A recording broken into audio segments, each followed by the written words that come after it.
Assalamualaikum warahmatullahi wabarakatuh.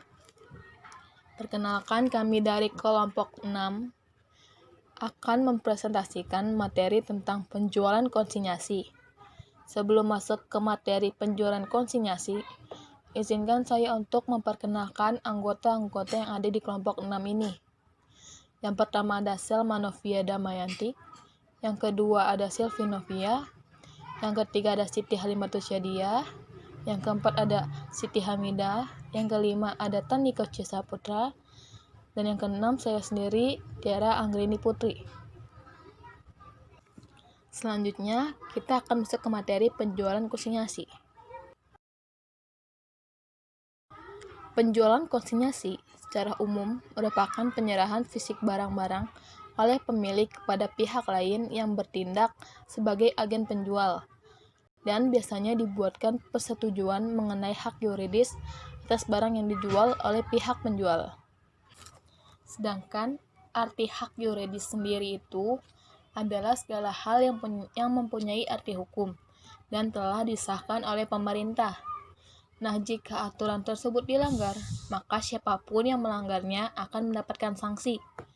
Yuridis ini sifatnya adalah memaksa, maksudnya yaitu seseorang haruslah mematuhinya.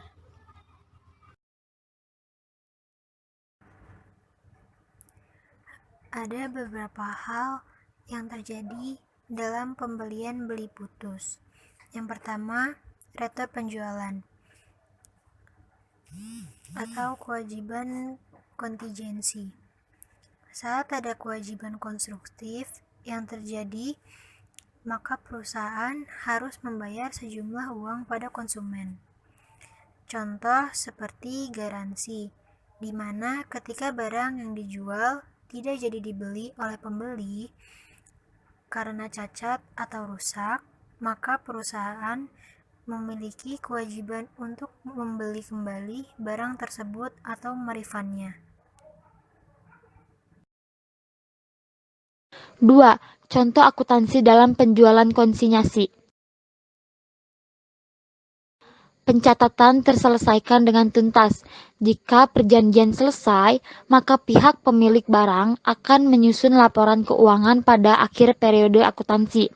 Maka, prosedur pencatatan dan pos-pos jurnal yang dibuat oleh konsinyor berdasarkan atas pengiriman, penjualan, pembayaran barang, dan penyelesaian keuangan oleh pihak penjual atau konsigni pada pemilik barang atau konsignor sebagai berikut. Ada penjualan oleh pihak konsinyi. Beban yang dikeluarkan meliputi barang-barang yang dijual, perkiraan pembelian atau perkiraan harga pokok penjualan di debit, dan yang terakhir ada perkiraan pihak konsinyor di kredit. B. Komisi atau laba yang harus diterima bagi pihak konsinyi, yaitu pendapatan atas penjualan konsinyi akan tergambar dalam laba kotor pihak konsinyi atas ayat jurnal yang dibuat. Maka, pihak konsinyi tidak perlu lagi membuat jurnal untuk komisi atau laba atas penjualannya. C. Pengiriman uang kas dan perkiraan penjualan konsinyasi oleh pihak konsinyi. Konsinyi mencatat pembayaran pihak konsinyor dengan mendebet perkiraan pihak konsinyor dan mengkredit perkiraan kas. Pencatatan buku konsinyi jika transaksi konsinyi diselenggarakan terpisah dari transaksi perjalanan biasa. Pihak konsinyi mencatat penerimaan barang dengan memorandum dalam buku harian atau dalam buku sendiri yang diselenggarakan untuk penyerahan barang kepada konsinyi.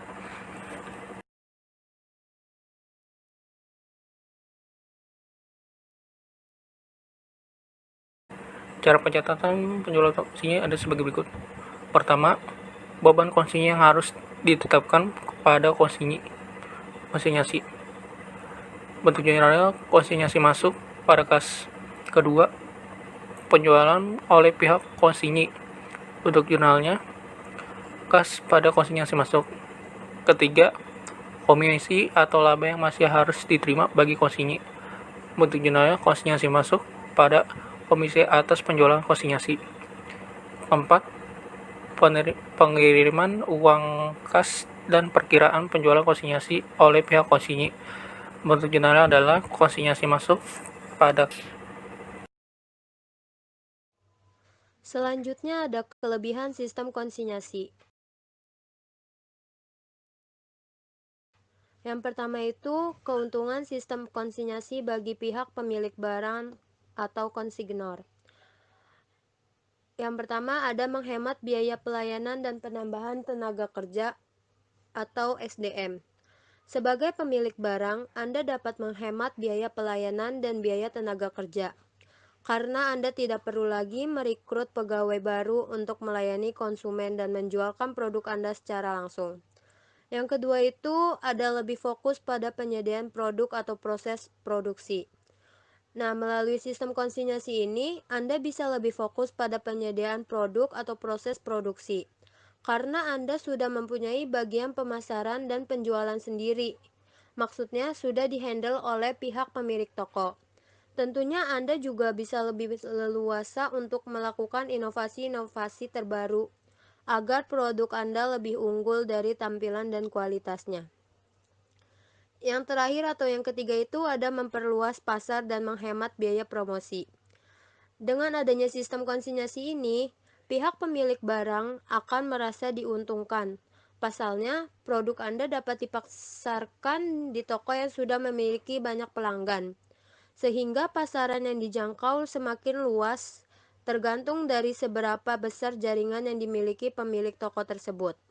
Dan pihak pemilik barang pun tidak perlu mengeluarkan biaya promosi, karena hal itu sudah menjadi tanggung jawab bagi pihak pemilik toko. Yang kedua itu ada keuntungan sistem konsinyasi bagi pihak pemilik toko atau konsigna. Yang pertama ada resiko kerugian relatif kecil. Maksudnya di sini tuh kemungkinan terburuk bagi pemilik toko adalah tidak akan mendapatkan komisi jika barang rusak atau tidak laku terjual. Namun pihak konsigna tidak akan mengalami kerugian atas produk yang rusak tersebut. Yang kedua itu ada stok produk bertambah.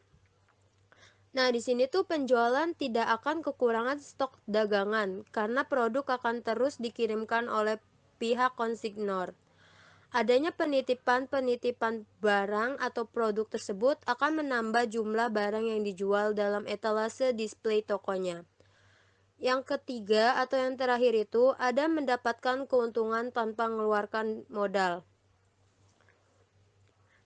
Karena di sini tugas konsigna hanya menjual produk, biaya produksi akan dikeluarkan oleh pihak konsignor sebagai pihak yang memiliki barang, sekalipun tanpa mengeluarkan modal. Pihak konsigna tetap mendapatkan komisi dari pihak konsignor, dengan catatan produk yang ditawarkan laku dibeli konsumen. Biasanya, pihak konsigna akan menambahkan harga dari harga yang ditetapkan. Tambahan harga tersebut merupakan keuntungan yang akan diperoleh pihak konsigna.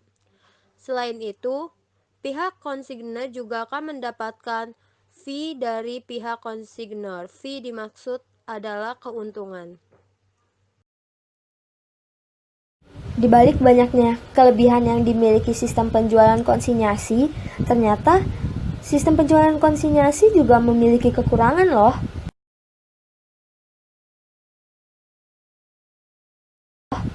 Kekurangan bagi pihak pemilik produk atau konsinyor itu terbagi kepada 3. Yang pertama, resiko kerugian. Adapun resiko kerugian yang dimaksud di sini itu disebabkan jika salah dalam pemilihan penjual. Jika penjual yang dipilih itu tidak dapat menjualkan produknya dengan benar, atau produk yang ada itu membutuhkan waktu yang lama untuk laku, maka pihak konsinyor akan mengalami kerugian. Oleh karena itu, pihak konsinyor juga harus memastikan nih, penjual itu atau pihak konsinyor merupakan penjual yang baik serta penjual yang dapat diandalkan. Lalu yang kedua, promosi tidak sesuai. Karena pihak pemilik produk ini tidak dapat melakukan penjualannya secara langsung, maka ada kemungkinan jika promosi yang dilakukan oleh pihak penjual itu tidak sesuai dengan apa yang pihak konsinyor harapkan. Dan yang terakhir, uang tidak dapat langsung diterima. Kelemahan terakhir dari penjualan konsinyasi bagi pihak pemilik produk adalah pembayaran yang tidak langsung atau uang yang tidak dapat langsung diterima setelah produknya terjual. Hal ini dikarenakan sistem pembayaran yang ada mengikuti sistem pembayaran dari penjual, biasanya per setiap minggu atau per setiap bulan. Nggak hanya bagi konsinyur loh, ternyata bagi konsinyur juga ada kekurangannya. Kekurangannya itu hanya satu, yaitu harus bersungguh-sungguh dan berhati-hati. Pihak pemilik toko atau konsinyi harus merawat dan menjaga barang yang dititipkan dengan sungguh-sungguh dan penuh kehati-hatian, dan juga harus rajin melakukan pemantauan stok. Karena biasanya dalam perjanjian kesepakatan, kehilangan barang itu merupakan tanggung jawab pihak pemilik toko dan akan ditagih sebagai barang yang laku terjual oleh pihak pemilik barang atau konsinyur. Naik delman pergi ke Bali. Jangan lupa membeli alpukat. Demikian presentasi kami. Semoga bisa bermanfaat. Wassalamualaikum warahmatullahi wabarakatuh.